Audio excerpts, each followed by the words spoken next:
Pearson from McLaughlins Lawyers, and I have with me Sed Crest from Crest Migration. Now, Sed, there's been some recent changes announced by the government in relation to some visas, and we would like to learn how to avoid those. What are the recent changes? Certainly. Well, the federal government has announced that it will close the 132 Significant Business History Visa, and that will happen at the end of June this year. The other change that will also happen at the same time is that they have reviewed the requirements for a complying investment. That will likely be changes at the 1st of July this year. As well as for the 188A, they have increased the business asset requirements from 800,000 to 1.25 million and turnover from 500,000 to 750,000. Okay, all right. And so what does this mean for potential business and investment visas? It means it's going to get harder as of the 1st of July this year. It means that the 132A visa, it's a very fast pathway. It's immediate permanent residence on visa grant. That's going to close. The other remaining pathway for business and investment visas is the 188 visa. That's a two-stage process.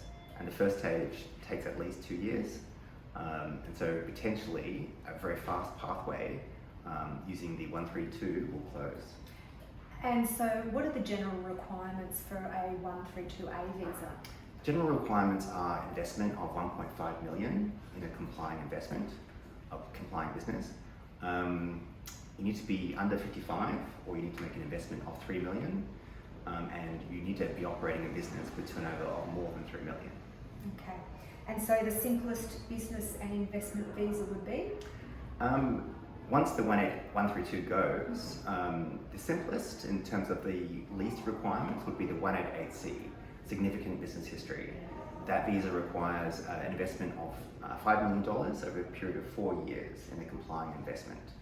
And the complying investment at the moment means 1.5 million in an eligible managed fund, $500,000 in a venture capital fund, and the remaining in a balancing investment that also needs to meet the requirements.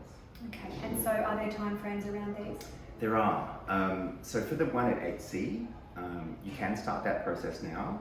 You don't need to be inside Australia. You just need to make the investment or apply for the visa, make the investment, and the clock starts ticking.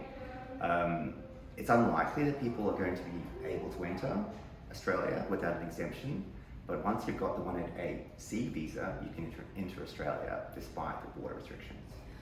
There is a lot of information here. It's obviously very complex, but Sed, if there is something that you could just maybe summarise really plainly and simply for a take-home for us, what would that be?